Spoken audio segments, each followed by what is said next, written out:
എപ്പിസോഡിന്റെ opening സീനിൽ നമ്മുടെ brook അവനാണെങ്കിൽ ഇപ്പൊ ഒരു ഫ്ലാഷ് ബാക്കിലേക്ക് പോയിരിക്കുകയാണ്. ഫ്ലാഷ് ബാക്കിൽ ബ്രൂക്ക് അവനാണെങ്കിൽ എപ്പോഴും സാഡ് ആയിട്ടുള്ള സോങ് അത് വയലിനിൽ വായിച്ചായിരിക്കും അവന്റെ ടീംമേറ്റ്സിനെ എഴുന്നേൽപ്പിക്കുക. ടീംമേറ്റ്സ് ആണെങ്കിൽ ആ പാട്ടൊക്കെ കേട്ട് കരഞ്ഞ് നിലവിളിച്ച് പതിയെ പതിയെ എഴുന്നേറ്റ് വരും. ക്യാപ്റ്റന് പല്ല് തേക്കണമെങ്കിൽ പോലും അവന്റെ മ്യൂസിക് വേണം. ക്യാപ്റ്റൻ പറയും, നീ നല്ല അടിപൊളി ഒരു മ്യൂസിക് വായിക്കേ. ബ്രൂക്ക് ആണെങ്കിൽ അടിപൊളിയായിട്ട് വായിച്ചു കൊടുക്കും.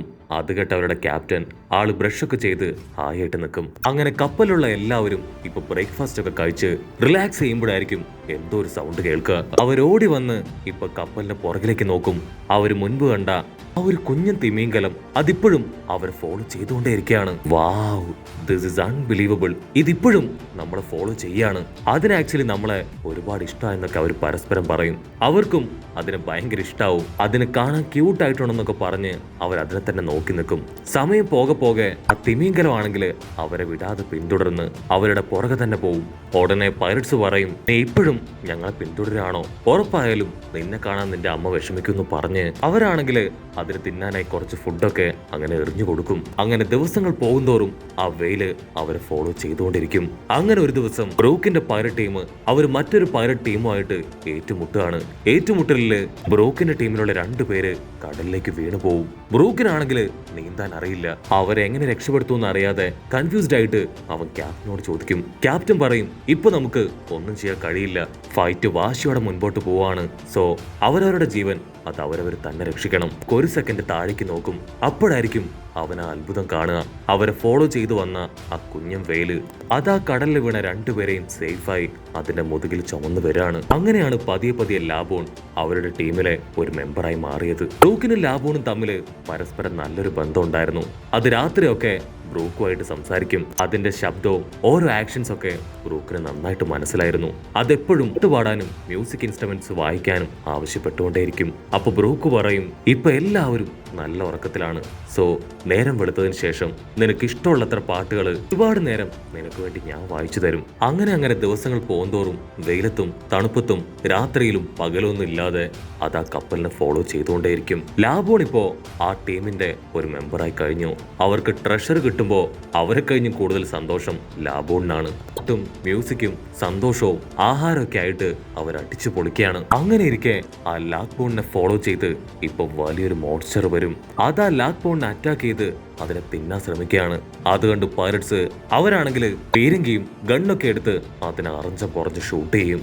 ലാബൂൺ ആണെങ്കിൽ അത് കണ്ട് സന്തോഷത്തിൽ തുള്ളിച്ചാടും. അതിനുശേഷം അവർ പരസ്പരം സഹായിച്ചും ഒരുമിച്ച് നിന്നും മുൻപോട്ട് പോകും. ബ്രൂക്ക് പറഞ്ഞാലാണ് അത് കൂടുതൽ കാര്യങ്ങൾ കേൾക്കുകയും അനുസരിക്കുകയും ചെയ്യുക. ബ്രൂക്ക് ആണെങ്കിൽ ആ കഥയൊക്കെ ആലോചിച്ച് കരഞ്ഞോണ്ട് മ്യൂസിക് വായിച്ചുകൊണ്ടേയിരിക്കും.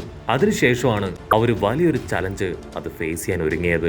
അതായത് ഇനി അവർ ട്രാവൽ ചെയ്യാൻ പോകുന്നത് ഗ്രാൻഡ് ലൈനിലേക്കാണ്. അവിടേക്ക് യാത്ര ചെയ്യണമെങ്കിൽ റിവേഴ്സ് മൗണ്ടൻ വഴി മാത്രമേ അവരെ കൊണ്ട് ട്രാവൽ ചെയ്യാൻ പറ്റൂ. അപ്പോഴായിരിക്കും ക്യാപ്റ്റൻ പറയാ, നമ്മൾ ഈ ഒരു തീരുമാനം അതെടുത്തേ പറ്റൂ. ഗ്രാൻഡ് ലൈനിലേക്ക് ലാബോണിനെ കൊണ്ടുപോകാൻ പറ്റില്ല. അത് വളരെ ഡേഞ്ചർ ആയിട്ടുള്ള സ്ഥലമാണ്. അവിടേക്ക് പോയാൽ ഉറപ്പായിട്ടും നമുക്കവനെ നഷ്ടപ്പെടും. സോ നമുക്കവനെ ഇവിടെ എവിടെയെങ്കിലും ഉപേക്ഷിച്ച് പോകണം. ഗ്രാൻഡ് ലൈനിലുള്ള ട്രാവലൊക്കെ കഴിഞ്ഞ് തിരികെ വന്ന് നമുക്കവനെ കൂട്ടാം. ആ ഒരു തീരുമാനം അത്ര പെട്ടെന്ന് ആർക്കും ഉൾക്കൊള്ളാനായിട്ട് കഴിയില്ല. കാരണം ലാബൂണിനെ എല്ലാവർക്കും ഇപ്പൊ ഒരുപാട് ഇഷ്ടമാണ്. പക്ഷെ അവരുടെ മുൻപിലാണെങ്കിൽ മറ്റൊരു വഴിയുമില്ല. സോ ബ്രൂക്ക്, നീ തീർച്ചയായിട്ടും അവനെ കാര്യങ്ങൾ പറഞ്ഞ് മനസ്സിലാക്കണം. ബ്രൂക്ക് ആണെങ്കിൽ അവന്റെ അടുത്തേക്ക് വരും. ലാബോൺ, നമ്മളെല്ലാവരും കോമ്പറൻസ് ആണ്. തീർച്ചയായിട്ടും നിനക്ക് വേണ്ടി ഞങ്ങൾ തിരികെ വരും. ഈ ഒരു ഗ്രാൻഡ് ലൈന് അത് വളരെ ഡേഞ്ചർ ആണ്. സോ നിനക്ക് എന്തെങ്കിലും സംഭവിച്ചാൽ അത് ഞങ്ങൾക്ക് സഹിക്കില്ല. മാത്രമല്ല നീ ഒരു കുഞ്ഞാണ്. ഞങ്ങൾ വരുന്നത് വരെ നീ ഞങ്ങൾക്ക് വേണ്ടി ഇവിടെ കാത്തു നിൽക്കണം. പക്ഷെ ലാബോൺ ആണെങ്കിൽ അതിന് സമ്മതിക്കില്ല. അവൻ വാലൊക്കെ ഇട്ട് അടിച്ച് ശബ്ദമൊക്കെ ഉണ്ടാക്കി ബഹളം വെച്ചുകൊണ്ടേയിരിക്കും. ക്യാപ്റ്റൻ പറയും, ഇനി ഒരേ ഒരു വഴിയേ ഉള്ളൂ. നമ്മൾ ആരും പുറത്തേക്ക് വരാൻ പാടില്ല. അവനെ നോക്കാൻ പാടില്ല. അവനോട് സംസാരിക്കാൻ പാടില്ല. പാട്ട് പാടാൻ പാടില്ല. അങ്ങനെ ദിവസങ്ങളോളം അവർ ആ കപ്പലില് വളരെ സൈലന്റ് ആയിട്ട് കഴിച്ചു കൂട്ടും. കാര്യം മനസ്സിലായ ലാബോൺ അവൻ ഒരുപാട് കരഞ്ഞ് നിലവിളിച്ച് ഇപ്പോ ആ ഒരു പ്രദേശത്ത് നിൽക്കുകയാണ്. ബ്രൂക്ക് അവനെ നോക്കി പൊട്ടിക്കരഞ്ഞ് ടാറ്റയൊക്കെ കൊടുത്ത് കപ്പലില് മുൻപോട്ട് യാത്ര ചെയ്തു പോകും. അവിടുന്ന് അങ്ങനെ ബ്ലാക്ക് ഔട്ട് ചെയ്ത ഇപ്പൊ ദിവസങ്ങൾ കഴിയുന്തോറും കപ്പലാണെങ്കിൽ ഗ്രാൻഡ് ലൈനിലെ ലക്ഷ്യമാക്കി കുതിച്ചു പായാണ്. അപ്പോഴായിരിക്കും അവർ കുറച്ച് ദൂരത്തായി ഒരു ലൈറ്റ് ഹൗസ് കാണുക. ക്യാപ്റ്റൻ പറയും, ആ ഒരു ലൈറ്റ് ഹൗസ് അത് നമ്മൾ മറികടന്ന് കഴിഞ്ഞാൽ നമ്മളെല്ലാവരും ഗ്രാൻഡ് ലൈനിലേക്ക് പ്രവേശിച്ചു കഴിഞ്ഞു. ആ ലാബോണിനെ വിട്ടു വന്നിട്ട് ഇപ്പൊ ഒരാഴ്ചയായി. നിങ്ങൾ ആരെങ്കിലും അതിനെവിടെയെങ്കിലും കണ്ടോ? ഇതിന്റെ ശബ്ദം എവിടെയെങ്കിലും നിങ്ങൾ കേട്ടോ? അതിനെല്ലാവരും പറയും, ഇല്ല, ഞങ്ങൾ ആരും അതിന്റെ ശബ്ദം കേട്ടിട്ടില്ല, അതിനെ കണ്ടിട്ടില്ല. എല്ലാവർക്കും അത് പറയുമ്പോൾ നല്ല വിഷമമുണ്ട്. പക്ഷേ അവരൊരു ദീർഘനിശ്വാസമൊക്കെ എടുത്ത് അതെങ്ങനെയെങ്കിലും തിരിച്ച് സേഫായി അതിന്റെ ഫാമിലിയുടെ അടുത്തേക്ക് പോകണം, ഹാപ്പി ആയിട്ട് ജീവിക്കണം എന്ന് മാത്രമായിരിക്കും അവരുടെ മനസ്സിലുണ്ടാവുക. ക്യാപ്റ്റൻ പറയും, എല്ലാവരും റെഡി ആയിരിക്കണം, നമ്മളിപ്പോ റിവേഴ്സ് മൗണ്ടെയിൻ വഴി ഗ്രാൻഡ് ലൈനിലേക്ക് പ്രവേശിക്കാൻ പോവാണെന്ന് പറയും. എല്ലാവരും ഒത്തിരി ആകാംക്ഷയോടുകൂടെയും പ്രതീക്ഷയോടും കൂടെ കാത്തിരിക്കും. അടുത്ത സെക്കൻഡ് നമ്മുടെ ആൾക്കാർ എങ്ങനെ പോയോ അതുപോലെ തന്നെ അവർ റിവേഴ്സ് മൗണ്ടെയിൻ വഴി അങ്ങനെ ഗ്രാൻഡ് ലൈനിലേക്ക് പോവാണ്. അങ്ങനെ അവർ കഷ്ടപ്പെട്ട് ബുദ്ധിമുട്ടി ഇപ്പൊ അവർ ലൈറ്റ് ഹൗസിന്റെ അവിടെ എത്തും. അവിടെയാണ് നമ്മുടെ ഡോക്ടർ ഉള്ളത്.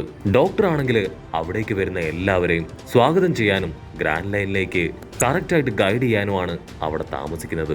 ഡോക്ടർ പറയും, നിങ്ങളെ എല്ലാവരെയും ഒത്തിരി സന്തോഷത്തോടു കൂടെ ഞാൻ ഈ ഗ്രേവ് യാർഡിലേക്ക് സ്വീകരിക്കുകയാണ്. അവരാണെങ്കിൽ ഇപ്പൊ അവരെ കുറിച്ച് ഇൻട്രൊഡ്യൂസ് ചെയ്യാൻ തുടങ്ങും. ഞങ്ങൾ ആക്ച്വലി വെസ്റ്റ് ബ്ലൂവിൽ നിന്ന് വരാണ്. ഗ്രാൻഡ് ലൈൻ ചുറ്റിക്കാണാനും എക്സ്പ്ലോർ ചെയ്യാനുമാണ് ഞങ്ങൾ ഇവിടേക്ക് എത്തിയത്. പക്ഷെ ഞങ്ങളുടെ കപ്പലിനാണെങ്കിൽ ഇപ്പൊ ഒരുപാട് കേടുപാടുകൾ പറ്റിയിരിക്കുകയാണ്. ഞങ്ങൾക്ക് അതുകൊണ്ട് ഞങ്ങളുടെ കപ്പല് അതിവിടെ വെച്ച് റിപ്പയർ ചെയ്യണമെന്നുണ്ട്. എങ്കിൽ മാത്രമേ ഞങ്ങൾക്ക് ഞങ്ങളുടെ യാത്ര അത് തുടരാൻ കഴിയൂ. അതിന് ഡോക്ടർ പറയും, യു ആർ മോസ്റ്റ് വെൽക്കം. അതിനൊന്നും യാതൊരു കുഴപ്പമില്ല. നിങ്ങൾക്ക് ഇവിടെ ഇരുന്ന് നിങ്ങളുടെ കപ്പൽ റിപ്പയർ ചെയ്യാം, യാത്ര തുടരാം. നിങ്ങൾക്ക് ആവശ്യമായിട്ടുള്ള എല്ലാ സഹായവും ഫുഡും ഒക്കെ തന്നെ ഞാൻ തരാം. ആ പൈററ്റ് കിങ്ങിനാണെങ്കിൽ അത് കേട്ട് ഭയങ്കര സന്തോഷാവും. ഉടനെ എല്ലാവരും പാട്ടൊക്കെ വെച്ച് അടിച്ചു പൊളിക്കുകയാണ്. പക്ഷെ ബ്രൂക്കിന്റെ മനസ്സിൽ ഇപ്പോഴും ആ തിമിംഗലമാണ്. അവൻ എവിടെയായിരിക്കും, എന്ത് ചെയ്യായിരിക്കും എന്നൊക്കെ ചിന്തിച്ചുകൊണ്ടേയിരിക്കും. അപ്പോഴായിരിക്കും ഒരു വമ്പൻ ട്വിസ്റ്റ്. ആ ഡോക്ടർ ചോദിക്കും, നിങ്ങളുടെ കൂടെ ഒരു വെയിൽ വന്നിട്ടുണ്ടായിരുന്നില്ലേ, അത് ആക്ച്വലി നിങ്ങളുടെ പെറ്റാണോ? അത് കേട്ട് അവരങ്ങനെ ഫ്രീസ് ആയിട്ട് നിൽക്കും. എന്ത് തിമിംഗലവും ചോദിച്ച് അവരിപ്പോ പുറകിലേക്ക് തിരിഞ്ഞു നോക്കും. അപ്പോഴായിരിക്കും അവർ ലാബോണിനെ കാണുക. വാവ് ലാബോൺ, നീ ഞങ്ങൾക്ക് വേണ്ടി ഇവിടെ വരെ വന്നു അല്ലേ? ആക്ച്വലി നിന്നെ കാണാതെ ഞങ്ങൾ ഒരുപാട് വിഷമിച്ചു. പക്ഷേ നീ ഇത്രയും കഷ്ടപ്പെട്ട് ഇങ്ങനെ ഒരു വമ്പൻ ട്വിസ്റ്റ് ഞങ്ങൾക്ക് തരുമെന്ന് പ്രതീക്ഷിച്ചില്ല. ബ്രൂക്ക് ആണെങ്കിൽ അതിന്റെ മേലേക്ക് എടുത്തു ചാടും. അതിനുശേഷം അതിന്റെ തലയും ബോഡിയൊക്കെ ശ്രദ്ധിക്കും. അപ്പൊ അവൻ കാണും ആ റിവേഴ്സ് മൗണ്ടെയിൻ വഴി ട്രാവൽ ചെയ്ത് വന്നുകൊണ്ട് തന്നെ അവന്റെ ബോഡിയിൽ മുഴുവൻ ഒരുപാട് പരുക്ക് പറ്റിയിരിക്കുകയാണ്. ബ്രൂക്ക് ആണെങ്കിൽ ഇപ്പൊ അവനോട് ദേഷ്യപ്പെടും. നീ എന്തിനാ ഇത്രയും റിസ്ക് എടുത്ത് ഇവിടേക്ക് വന്നേ? നിന്നോട് ഞങ്ങൾ പറഞ്ഞതല്ലേ ഞങ്ങൾക്ക് വേണ്ടി വെയിറ്റ് ചെയ്ത് അവിടെ നിൽക്കാൻ, പക്ഷേ നീ അതനുസരിച്ചില്ല അല്ലേ?